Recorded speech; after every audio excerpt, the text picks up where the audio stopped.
Right, well, it's just about 6 o'clock, so hello and a very warm welcome to this edition of Imray Live. I've entitled the talk Moonraker to Mudlark. You will see the relevance of this a bit later. I'm Garth Cooper, co-author of East Coast Pilot and the new author of North Sea Passage Pilot, of which a little bit more later. Now, after Dick's excellent presentation last week, is there much left for me to say? Well, yeah, actually there is. I mean, between us, Dick and I could keep you amused or bored, probably for several hours, on the subject of sailing up and down the East Coast and what we do. So first, let me just set out my credentials, even, for doing this gig. Now, I've been sailing for 71 years. I've been a journalist and broadcaster for over 50 years, having first studied to be a boat builder and marine technical draftsman on leaving school. And for those critics who think otherwise, yes, I did go to school, and the teachers at Ipswich did try to learn me something.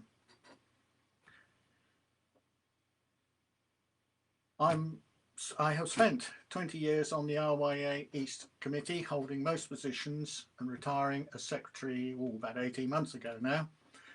I'm a member of the East Anglian Sailing Trust and I take blind people cruising.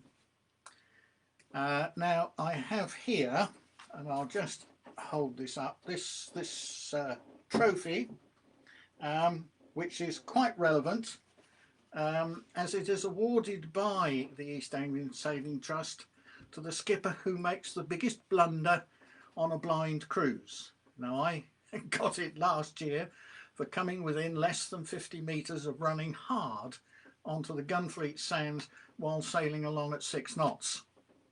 The rest of the fleet were watching my antics in glee on AIS. There was actually nowhere to hide. Now, the title of this talk, as I said, Moonraker to Mudlark. Well, it came to me in a moment of sheer brilliance, really. I was indeed born a moonraker deep in the heart of rural Wiltshire on a farm just south of Salisbury Plain. But since the age of 10, I've been a confirmed mudlark, revelling on and in the lovely grey glutinous mud of the East Coast. A classic example was when I took my late father-in-law for a jaunt on our then new to us Wing 25, upriver from Levington to the then also new Orwell Bridge and back. He hated boats, by the way.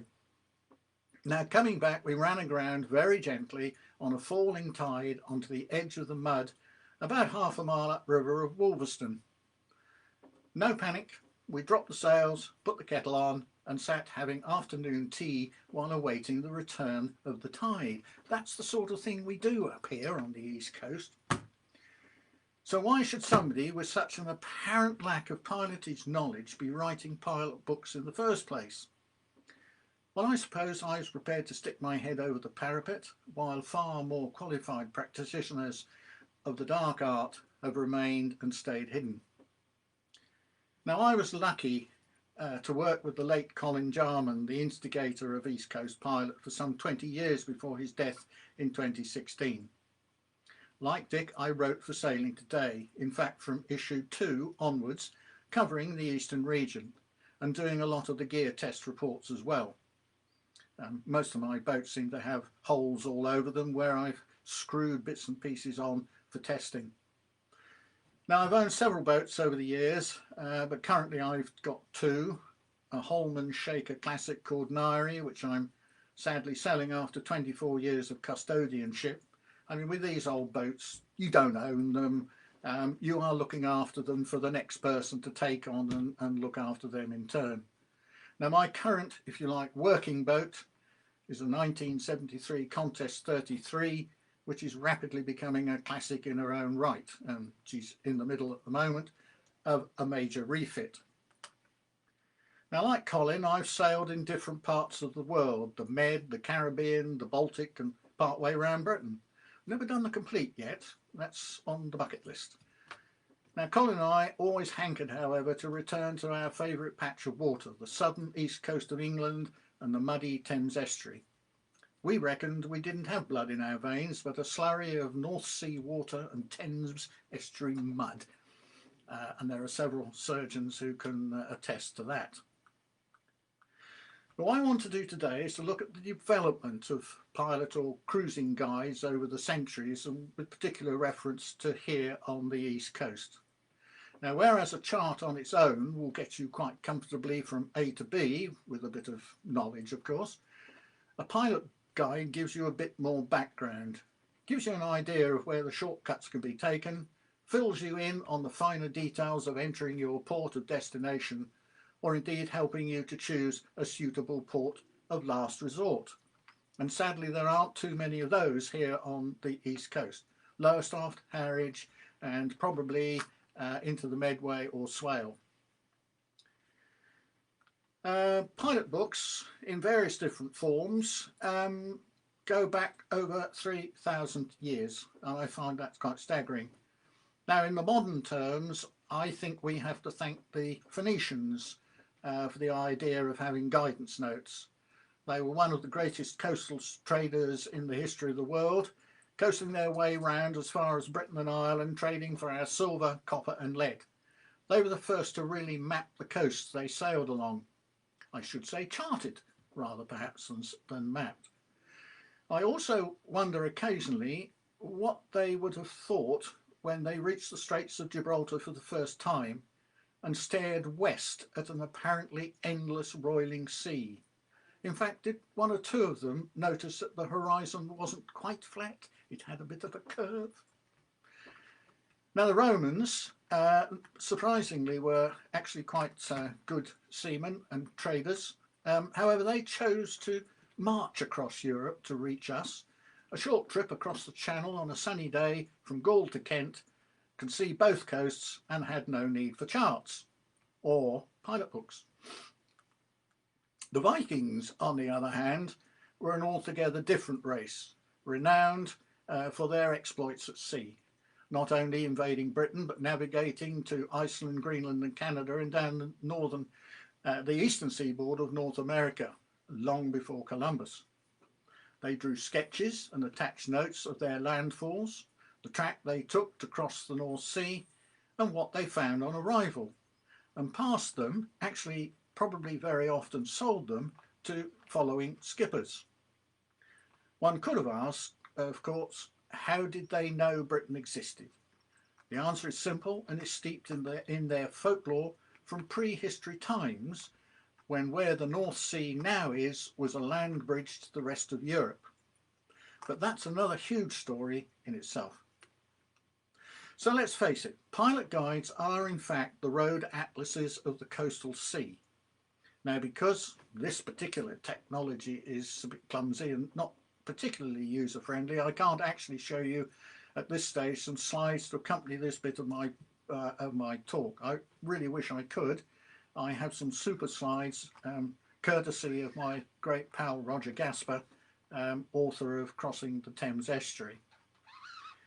But I'd like you to imagine, if you would, the page of a road atlas opened at the page for East Suffolk.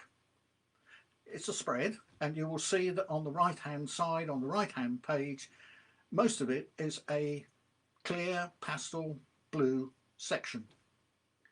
Now, believe it or not, this was the page used by civil servants to justify plonking their wind farms just about anywhere in the North Sea. There's nothing there, they said. Oh, they couldn't have been further from the truth, could they? As the late Commander Chris Edwards told one of the first interdepartmental meetings in Whitehall. Now, some of you may have known Chris. Apart from being chairman of the RYA East and subsequently secretary, he was also the RYA's leading environmental and planning specialist. And just by chance, he sailed out of Malden. Now, somewhat dumbfounded at what he heard at the meeting, he rolled out a chart, which equally befuddled some of the civil servants who thought charts were bar graphs and pie charts. They'd never seen a real chart before. They asked what the strange symbols meant. Well, needless to say, after Chris explained the markings of the buoys, the shading and the colouring for the sandbanks, and the routes taken by deep water craft, commercial ships, and also the yacht routes.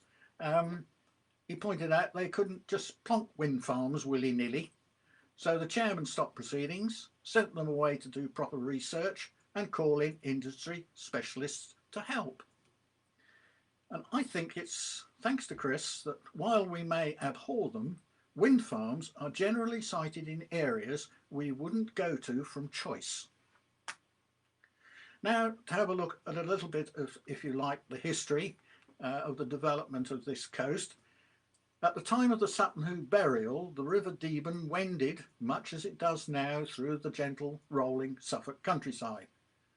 Except that where today we see well-tended arable cropping and sculpted woods, there were large areas of boggy marsh and salt marshes. Indeed, places such as Ramsholt, Alderton, Bawdsey and Shingle Street didn't even exist except for a few marshmen's huts. The entrance at what we now call Felixstowe Ferry was then a clean, straight, actually quite deep channel directly into the sea. Now later charts show that, for example, at the time of Henry VIII ascending the throne, Orford was a prosperous seaport, hence its fortifications, and the Butley River flowed directly out to sea just below what is now Havergate Island. The knolls at the Deben entrance didn't exist, nor did Landguard Point. Felixstowe, or as it was then known, the hamlet of Felstowe, was a signal point on top of a low cliff. Harwich was a hamlet on the tip of a marshy peninsula. By Georgian times, the Ness had grown to such an extent that it was actually approaching Shingle Street. Barthorpe's Creek was beginning to silt up, and it wasn't that long before even barges couldn't use it. The knolls were forming and twisting the entrance into the Deben, and nasty shingle shoals, now you try saying that after a couple of pints, were forming at the entrance to the Ore. Landguard was being formed as well. By now, most of Dunwich was lost to the sea. It used to be a big port. Walberswick was so silted up, trade all but ceased. Southwold's quay was beginning to develop. So in some 300 years, major changes had altered the shape of the East Anglian coastline, and it's continuing today at a pace, and is one of the underlying reasons why every 3 years Dick and I plan for a summer cruise of the region. Sometimes we go together and sometimes we go separately. Now, since we started ECP in 2004, we've noticed that the backwaters are silting up at, quite frankly, an alarming rate. And at Lawling Creek on the backwater is also silting up. It's all down to coastal erosion in South Yorkshire and North Norfolk and what's called the longshore drift. It's what's causing the Thames estuary sandbanks to grow steadily northeastwards year on year. Now, how do we know all this? Well, the scientists tell us, but there is quite an unscientific process really, from studying the chartlets and notes trading skippers produced when trading either along the coast or from over the North Sea over the centuries. Now, what is interesting about these records is that they were all drawn from the perspective of the approach angle with coast up. Today, charts are drawn with north up, so comparisons are easier to make. And this is perhaps largely thanks to the formation of the Admiralty Hydrographic Office in 1798, which published its first official chart in 1800. Since then, most charts are north up.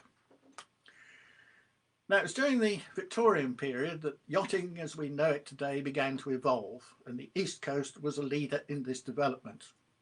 They were converting smacks, Colchester smacks, into pleasure craft and producing workboats or yachts on the lines of workboats. And a very large proportion of the J-class crews came from the East Coast. We were the leaders. Gentlemen yachties began to produce their own chartlets and pilotage notes. But it was in 1934 that the first real pilotage guide to the East Coast and Thames estuary was published in a handy volume by William Wilson, the then boss of Imray and the great-grandfather of the present chairman, Willie Wilson. It featured rather grainy black and white photographs and lots of pencil sketches of the approaches to a variety of rivers and estuaries, a practice employed by, possibly copied, by Jack Cooper with his East Coast Rivers, launched by Yachting Monthly in 1954. 30 years later, Imray took again to the water with their East Coast, authored by Derek Bowskill, and 20 years later still, Colin Jarman instigated the current East Coast pilot. Now, as Dick explained last week, East Coast Pilot is designed to be used not only as a planning document, but as an active aid to port approach pilotage, PAP. If the Health Service can have PEP, or whatever it is, PPE, we can have PAP.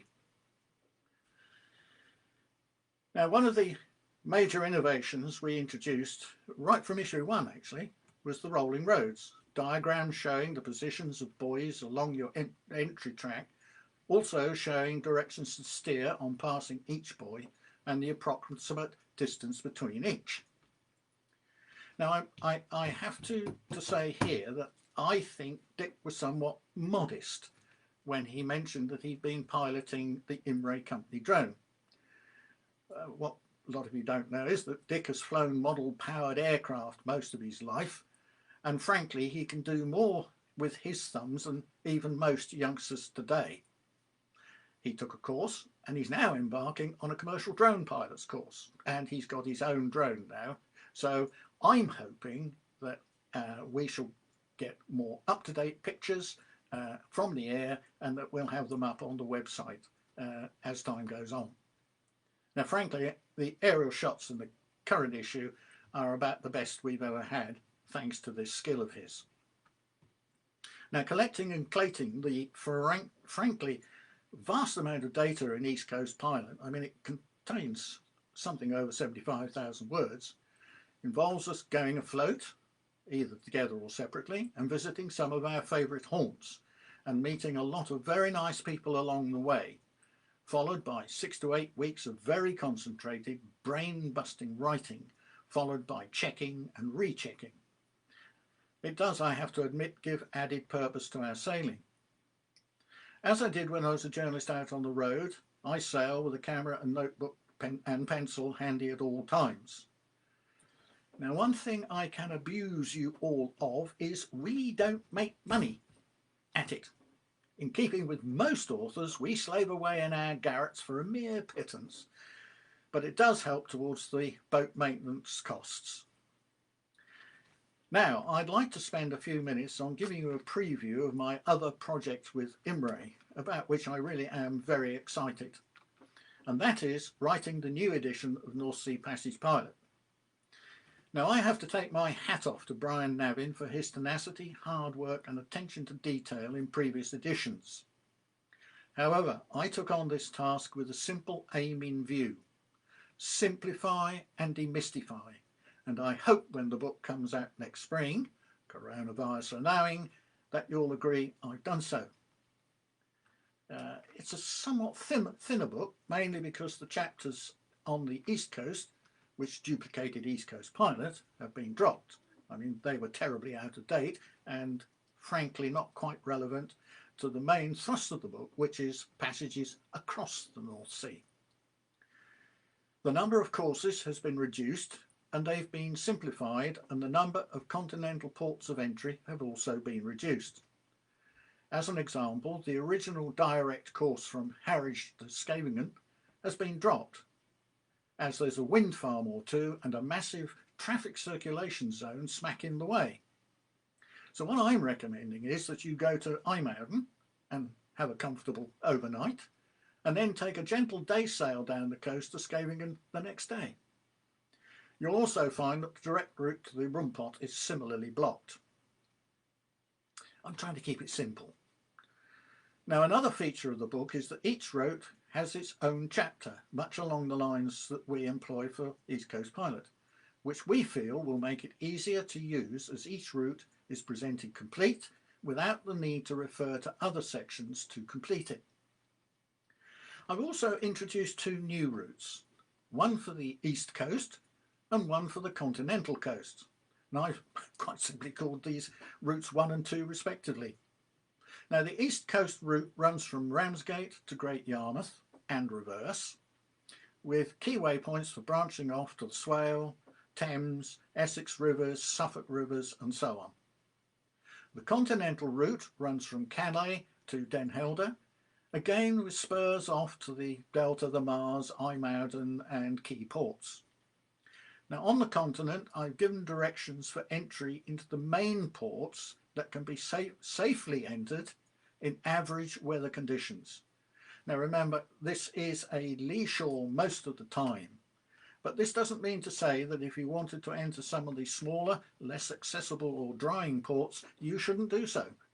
That's a judgment call you can make based on your experience and, frankly, how brave you feel at the time.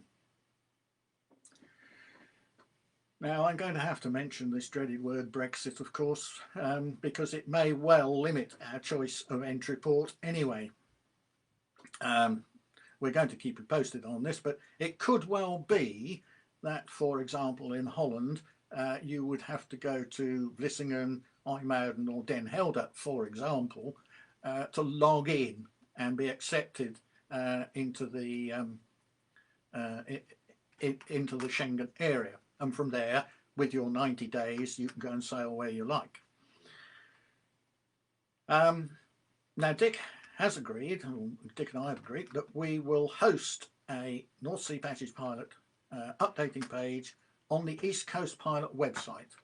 Now, this was mainly because I don't actually see a huge number of pilotage changes occurring to the extent that they do on our patch of water.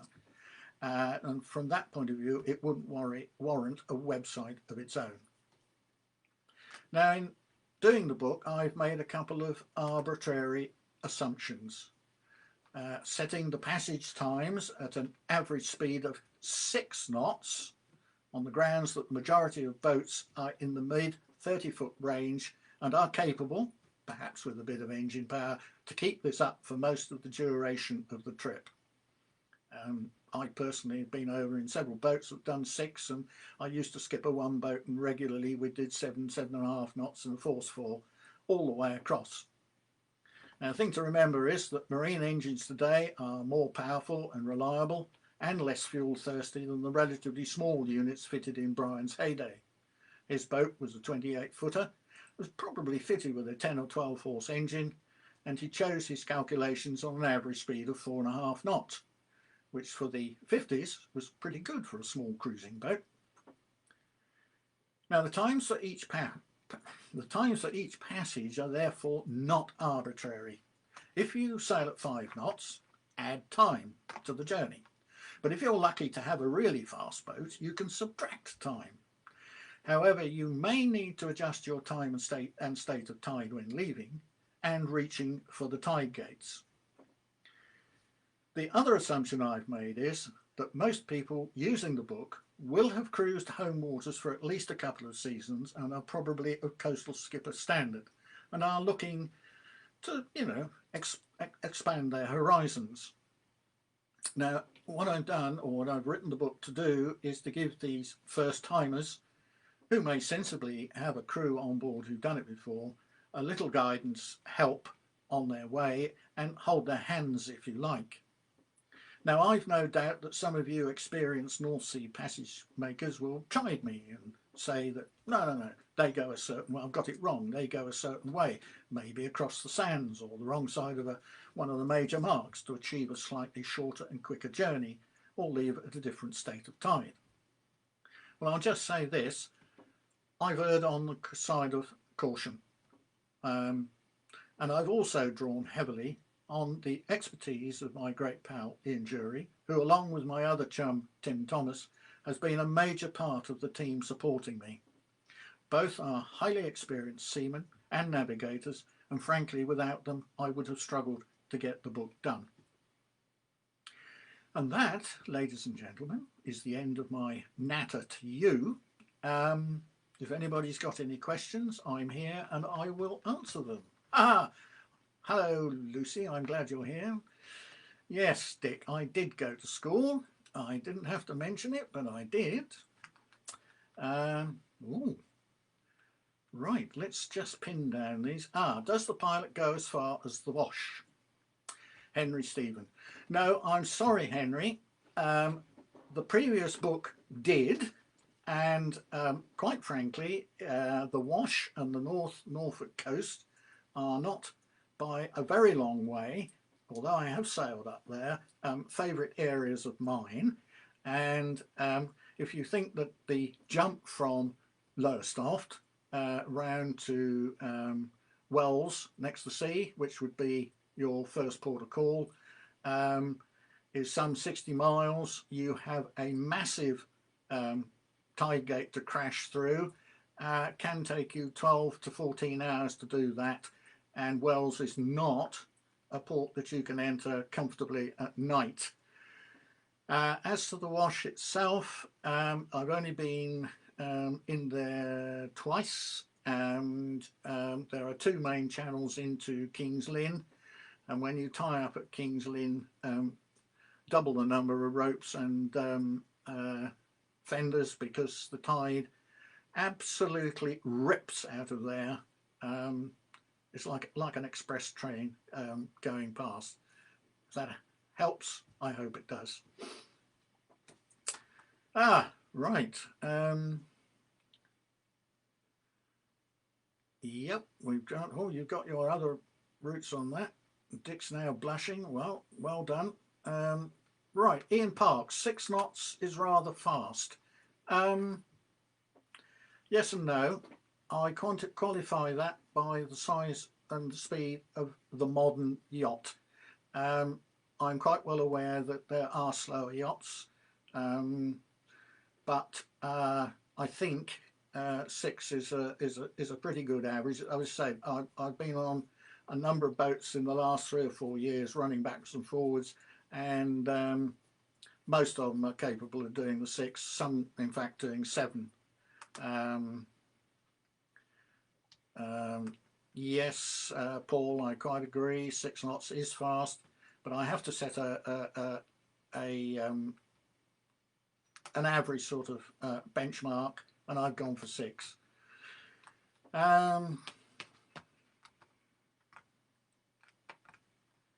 Right, again, Ian, yes, I agree with you that Breskens, I like Breskens actually.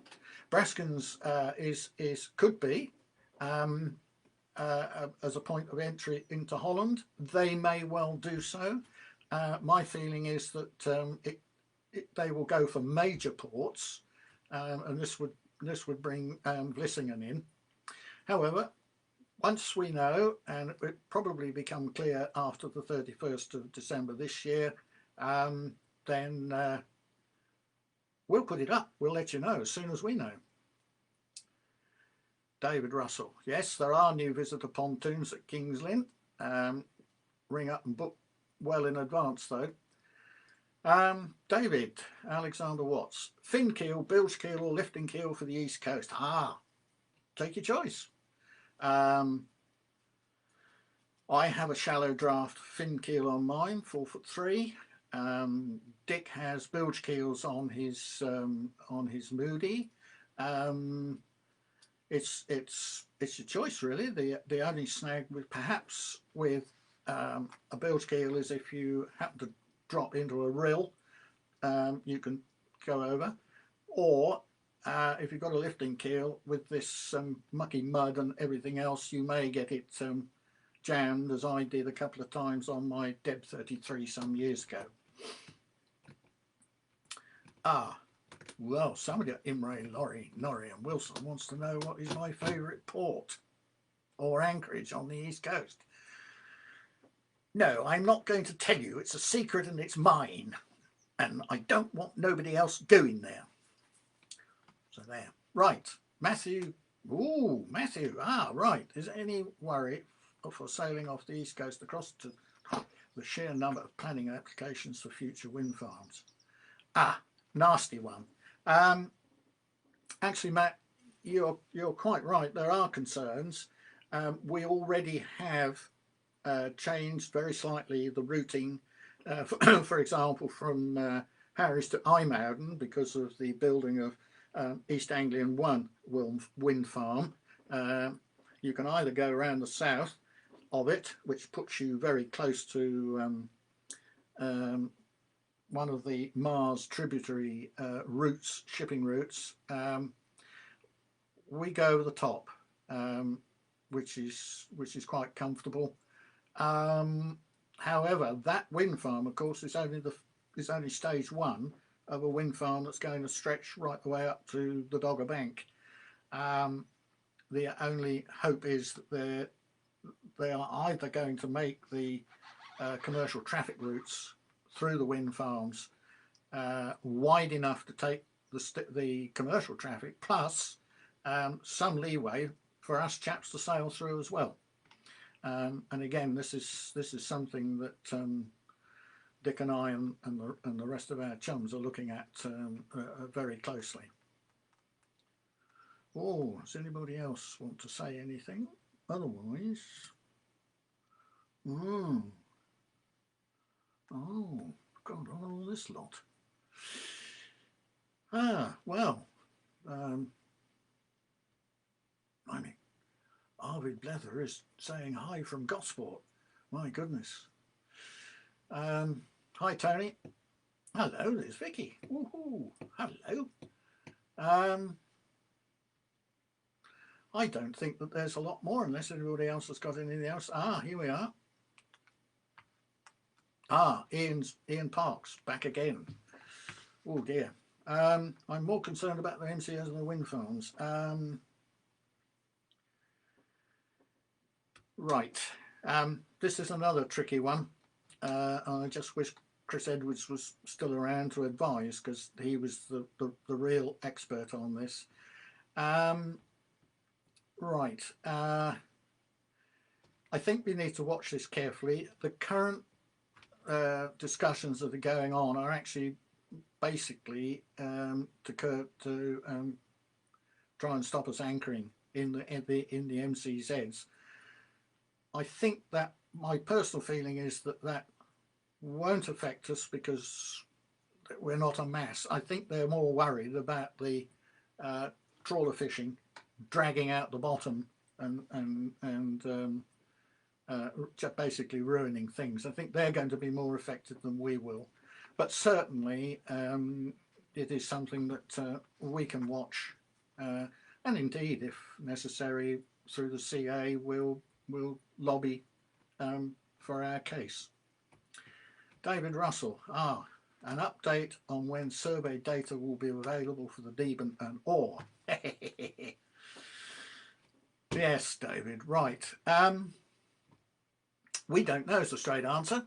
They didn't obviously do it at the normal time in April because, oh hello, somebody's put an answer up to them. I'm not sure they have cancelled it entirely for this season. I have a meeting with one of the harbour masters at the ferry actually next week, and that's one of the things I can ask as to whether he's doing it or whether he knows when it's doing. I'm not too sure they have actually totally cancelled it, Matt, but I think if they do one, it'll be too late for most people this season, unless we're all going in for winter sailing. Oh, you've rung me out, you lot.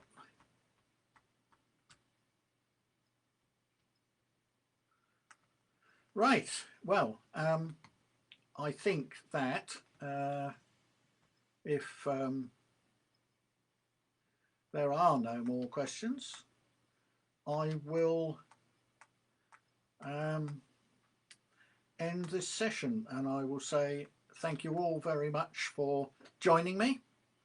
I hope I haven't bored you rigid.